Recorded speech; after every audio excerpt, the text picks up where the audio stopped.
ไม่แก้ความจนแม่เตือนพ่อด่าตบตีแม่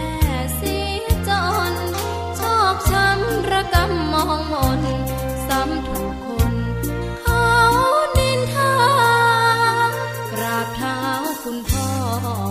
ลูกขอให้หยุดดื่มเหล้า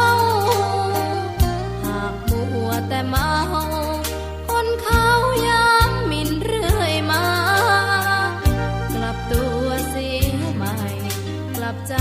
มาพัฒนาพ่อจะมีคุณค่าเลิกดื่มสุราเลิกการพนัน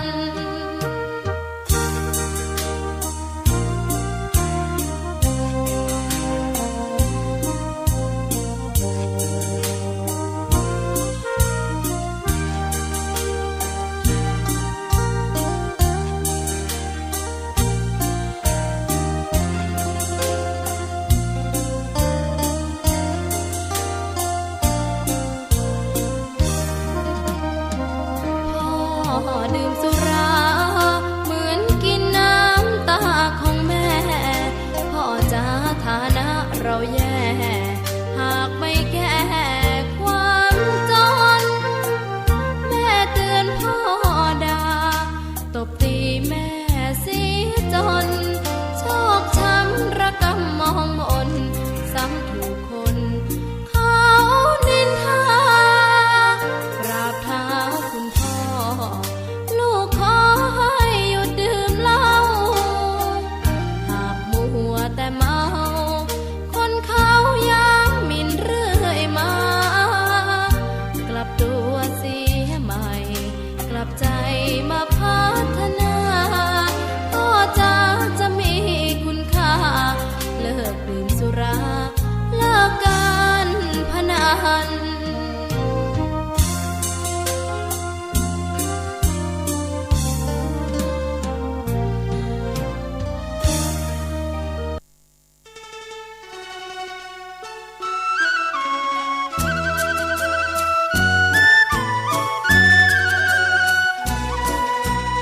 ความเจริญมั่นคงอยู่ที่ความเสียสละอดทนมั่นคงแข็งแรงแสวงหาความรู้ต่อสู้อุปสรรคกำจัดสิ่งเสพติดเสริมสร้างชีวิตพอมีพอเพียงพระบาทสมเด็จพระเจ้าอยู่หัวท่านรับสั่งให้ใช้ชีวิตพอมีพอเพียงเราก็อยู่กันได้เพราะฉะนั้นคนไทยต้องสมัครสมานสามัคคีหันหน้าเข้าหากันปรึกษาหากันรักกันฉันพี่น้องเราก็จะอยู่ได้เพราะเวลานี้ยุคโลกาภิวัตน์มันจะมีการเปลี่ยนแปลงทางขนบธรรมเนียมจริตประเพณีบางสิ่งบางอย่างก็ขอให้นึกถึงบรรพบุรุษของชาติว่าบรรพบุรุษปู่ย่าตายายเราได้สั่งสมอบรมลูกหลานของคนไทยทุกคนให้ตั้งอยู่ความสามัคคีมีความสมัครสมานกลมเกลียวเมตตาปราณีเอื้ออารีเอื้ออาทรในราชการเวลานี้ประเทศชาติของเราก็เจริญมั่นคงเพราะเหตุว่าคนไทยรวมน้ำจิตน้ำใจกันสร้างสรรค์ความเจริญงอกงามเพื่อความเจริญงอกงามแก่ชาติพระพุทธศาสนาสำนักงานของพระมหากษัตริย์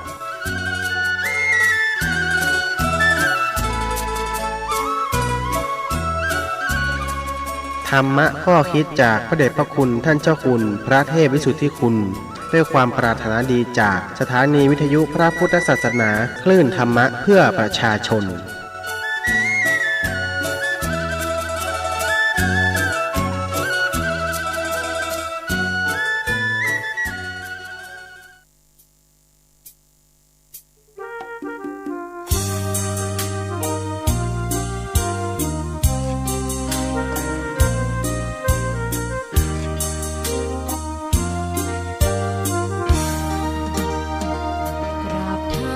คุณพ่อลูกขอ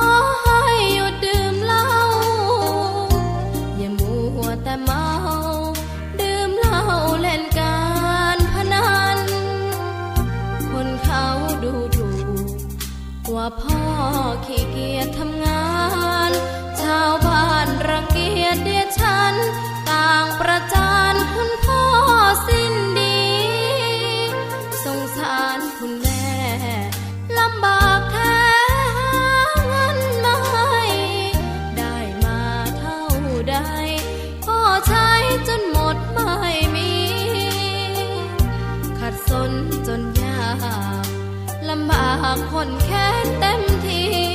อนาคตของลูกริบหรีความหวังที่มีมืดมนพ่อดื่มสุราเหมือนกินน้ำตาของแม่พ่อจะฐานะเราแย่หากไม่แก้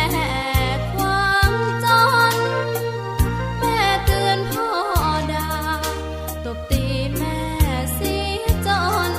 ชอกช้ำระกำมองมนซ้ำถูกคนเขานินทากราบเท้าคุณพ่อลูกขอให้หยุดดื่มเหล้าหากมัวแต่เมาคนเขาย้ำหมิ่นเรื่อยมากลับตัวเสียใหม่กลับใจมาพัฒนาพ่อจะมีคุณค่าเลิกดื่มสุราเลิกการพนัน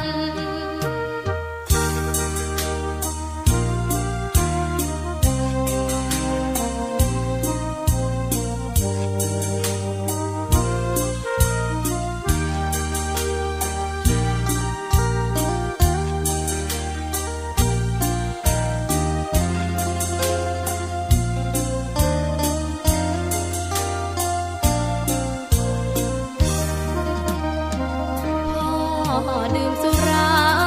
เหมือนกินน้ำตาของแม่พ่อจะฐานะเราแย่หากไม่แก้ความจนแม่เตือนพ่อด่าตบตีแม่เสียจนชอกช้ำระกำมองมนซ้ำถูกคนเขานินทากราบเท้าคุณพ่อลูกขอให้หยุดดื่มเหล้าหากมัวแต่เมาคนเขาย้ำหมิ่นเรื่อยมากลับตัวเสียใหม่กลับใจมาพัฒนาพ่อจะมีคุณค่าเลิกดื่มสุราเลิกการพนัน